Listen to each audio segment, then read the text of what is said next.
Hello! Ouais, j'étais subjuguée par cette merveille qui se trouve derrière moi. C'est Silbury Hill, qui est proche d'Avebury, en Angleterre. Et ce mont est le plus grand d'Europe, et le plus large d'Europe, construit à l'époque néolithique. Il fait 40 mètres de haut. Aujourd'hui, on n'a pas la possibilité d'aller le visiter, d'aller pouvoir grimper tout en haut parce que l'érosion fait que, par mesure de sécurité et aussi pour pouvoir préserver ce lieu plus longtemps, on a décidé de fermer l'accès. Donc on peut tourner autour, on peut le contempler, on peut bénéficier aussi de ce qui rayonne, mais sans pouvoir s'approcher plus que l'endroit où je suis ici maintenant. Alors j'avais envie de te parler de cet endroit parce que pour moi c'est un lieu magique. C'est un lieu magique pour plusieurs raisons. Déjà, la première raison, c'est le cadre, parce que vraiment, le cadre est juste sublime. C'est des paysages naturels et verdoyants à perte de vue. La nature est sauvage, c'est juste très agréable de s'y balader. La deuxième chose, c'est que tu peux un peu constater, alors là il est un peu tassé, mais ce mont en fait il a une forme pyramidale. Et de nombreux auteurs l'ont à la fois rapproché de la terre-mère. Ils ont expliqué que pour eux, les humains qui avaient construit ce lieu l'avaient fait pour pouvoir représenter Gaïa en fait, la terre sur laquelle nous vivons. Et d'autres ont aussi constaté que la forme pyramidale et la façon dont le mont a été construit est exactement la même que l'architecture qui a été utilisée pour les pyramides en Égypte, donc celle de Gizeh notamment. C'est à la même époque, c'est à peu près à quelques années près, à la même période que ces deux endroits ont été construits. Par contre, tu vois bien la distance géographique est complètement différente.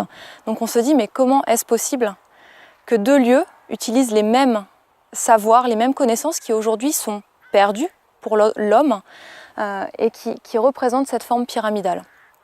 Ça, c'est un premier mystère. Et l'autre chose que des géobiologues et des scientifiques aussi ont étudié pendant de très nombreuses années, et notamment dans les années 40-50, il y a un monsieur, Dr Willem Reich, excuse-moi, je ne veux pas écorcher son nom, qui a étudié ce lieu précisément, et il a constaté plusieurs choses. Déjà, le lieu est bâti sur une réserve souterraine d'eau. On ne peut pas la voir, sauf vraiment en cas de forte pluie, par exemple l'hiver, où l'eau revient à la surface, mais sinon la terre est sèche.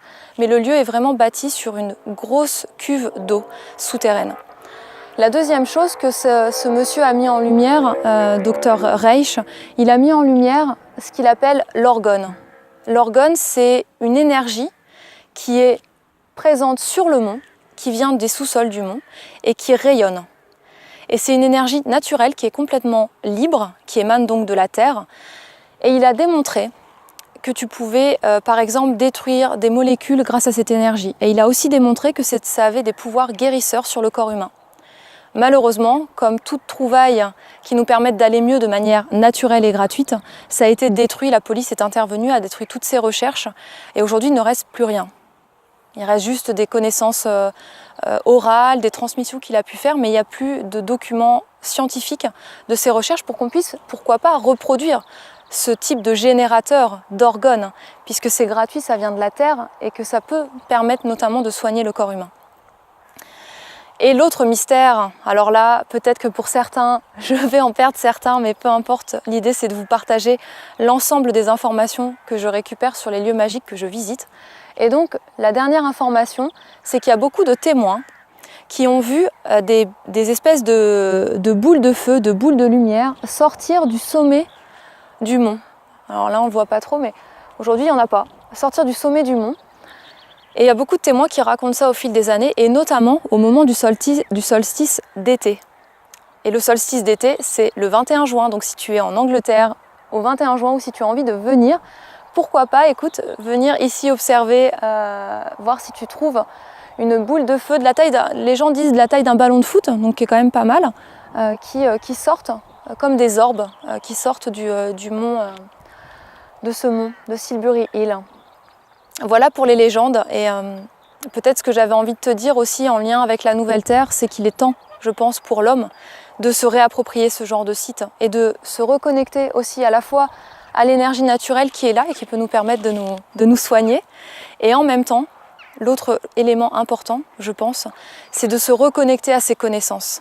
Parce que finalement, si d'autres ont su le faire avant nous, que ce soit les Égyptiens, les hommes et les femmes qui vivaient ici à Silbury Hill, c'est qu'on en a été capable. et que cette mémoire-là et que ces enseignements-là, ces connaissances-là sont accessibles. Donc je me pense que lors de mes temps de loisirs, je vais sérieusement me pencher sur la question pour pourquoi pas pouvoir créer ce genre d'espace et ce genre de lieu pour pouvoir venir recharger nos organismes, se soigner et aussi accompagner la Terre à se soigner parce qu'on l'a beaucoup heurté. Voilà, et ben, je te remercie de m'avoir écouté, j'espère que ça t'aura donné envie d'en savoir plus sur Silbury Hill et tout le site d'Avebury et pourquoi pas aussi toi-même un jour de venir fouler cette terre ici et de pouvoir contempler Silbury Hill. Prends soin de toi et je te dis à très bientôt.